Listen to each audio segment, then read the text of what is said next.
Hey guys, what's up? It's me, Zoe.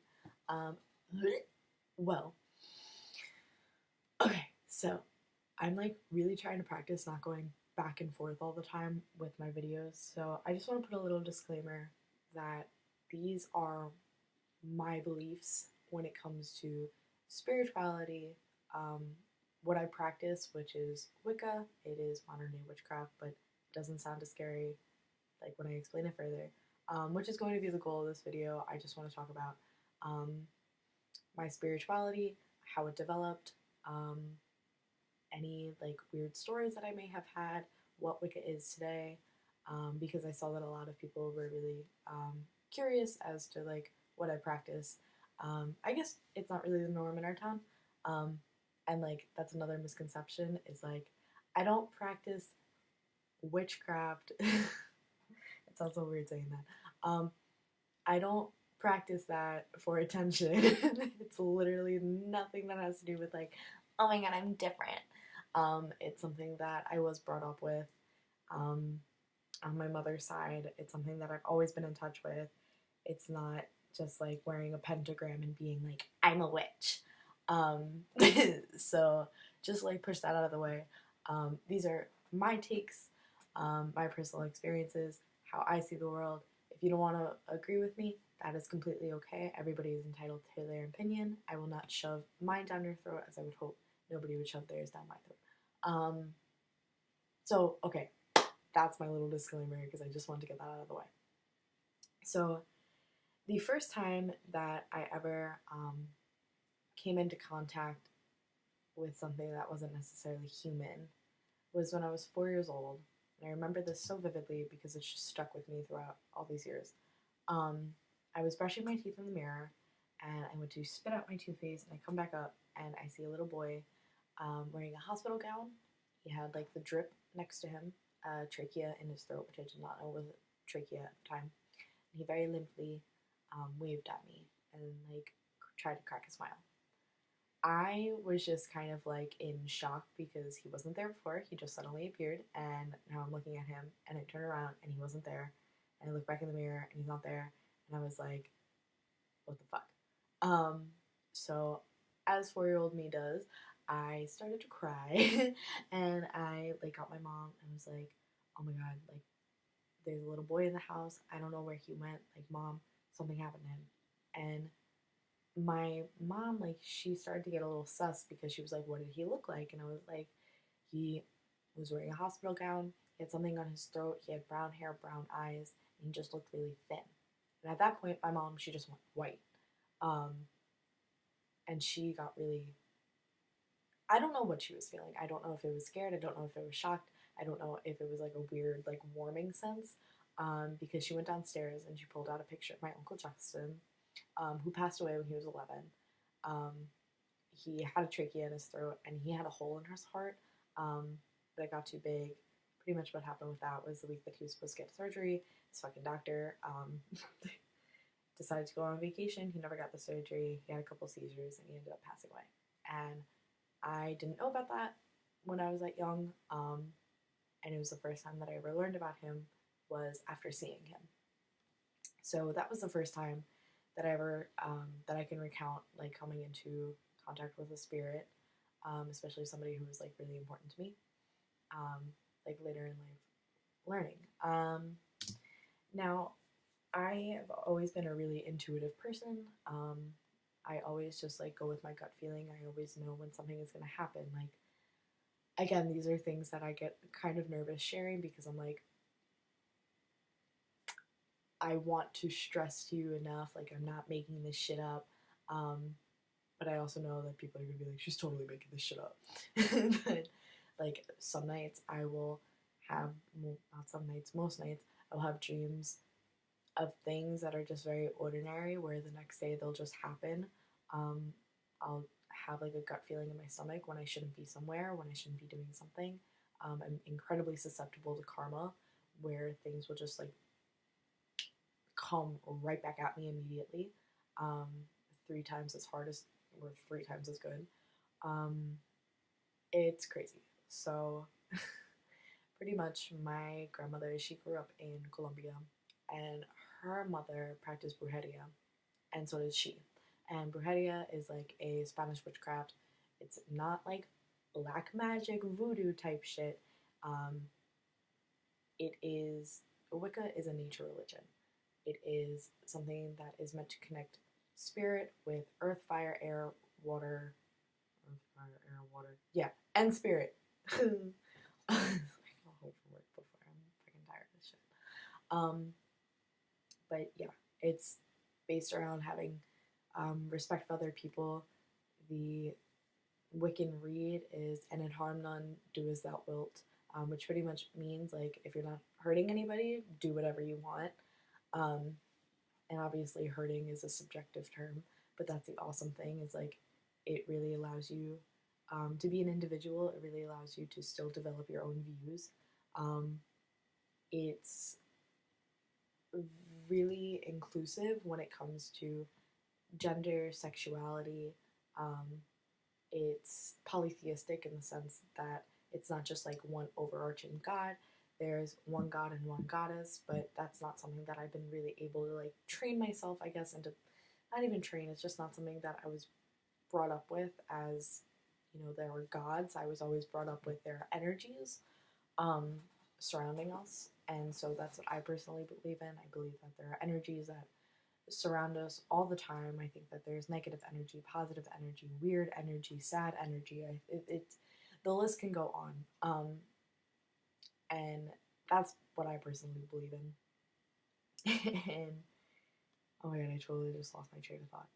But these are just things that I've always been surrounded by, and I've always grown up with, and they've always proved themselves to me. Um, and I've always like just had the most random people tell me like, you have such a light surrounding you, or I will go up to somebody and just feel like I need to talk to them, or like feel this weird connection with them on like I have at least like 6 people's phone numbers in my phone from going up to them on the street and being like, I need to read your cards, or what is going on, and just asking them questions. And I've always gotten like a validation back that told me like, you're an indigo child, and an indigo child is a child that's really in touch with their sixth sense. Your sixth sense is your intuition. Um, it's your psychic ability. It's being able to understand and read people. Um, and that's something that I've always been really good with in terms of like empathy and experience. So pretty much when I was like 9 or 10, I went to my first psychic reading with my grandmother and my mom. And the woman wasn't supposed to read me, but she looked at me and she was like, no, I have a feeling like I should give you a reading. And she doesn't usually do it for people that were so young. So it was like, it was weird. And she pulled out one card for me, and the one card was the Indigo Child card. And that was like the breakthrough moment that kind of validated everything before that, because growing like as a child, like probably up until I was 12, I was always seeing shit, and it wasn't schizophrenia, it wasn't anything like that. It was just like I was always feeling things. I was always feeling it, like a negative energy, or I was always seeing things. I was always hearing things, and like the house that I grew up in was 100 years old. I would like see a little girl in my basement, and I would hear um, like this really like negative male voice all the time, just telling us to get out. It was really fucking scary. Like my grandma had to sage the house and everything. Oh my god, that's a whole other thing. um, but it was just something that I'd always been in touch with, and I always knew it. And there was this other time that I was in like 4th or 5th grade. It was crazy because my teacher, my teacher assistant, she had gotten pregnant, and I whispered to my best friend Isabel, I was like, there's something gonna go wrong with the pregnancy. I was like 8 or 9 years old. No. How old is 4th grade? 9 or 10? Yeah, some around that age. Like there was, there was no reason for me to be like talking about a woman losing her child. And 7 months later, into her 3rd trimester of her pregnancy, she lost the baby. And Isabel then told me, she was like, Zoe, you said that this was going to happen. And there have been multiple occasions of me saying shit and then it happening. And I don't know. I don't know. I read people's cards now. Shit has happened the next day. Numbers add up. People, like, I don't always necessarily believe that it's me who's telling them. I think that it's the energies around me that are going into the cards that are then telling them, because that's kind of like my tool now. Even though today, during like when this woman came in and is like telling me that I was an angel, and like, yeah, there are just, like I said, like there are just people that come up to me and like will just tell me shit about me. And it's crazy. It's like it's crazy. But pretty much like after I've had all these experiences and I've been told that I was an indigo child and I was always intuitive and all these things, I was introduced to modern day witchcraft, which is a really, really cool religion. Um, and again, I wouldn't really consider myself necessarily religious. I would consider myself more a spiritual person, but you know, whatever floats your boat. But I guess like the general rules is, you know, it's the basis of any other religion is just be a good person. Um, One of them is pretty much like do no harm but take no shit. Like stand up for yourself, stand up for what you believe in, and that's something that I don't always see like so blatantly written in other religious texts, and that's something that's really important to me. Sexuality is a really big theme within witchcraft. It's often celebrated. Um, it's a really important part of, you know, rituals or spells or things like that. And you know, maybe it sounds silly to some people when it's like, oh my god, she's gonna cast a spell on me, or she casts a spell. I don't fucking know. It's not really like I wave a wand and it's like poof, something happens. It's more about this idea of manifestation. It's like if you're able to think about it and work towards something, that it's gonna come true for you. And I think that that's a really beautiful concept. And it's been getting me through so far, because last night was the first time that I like got on my little knees and like prayed, and then like weird shit happened today.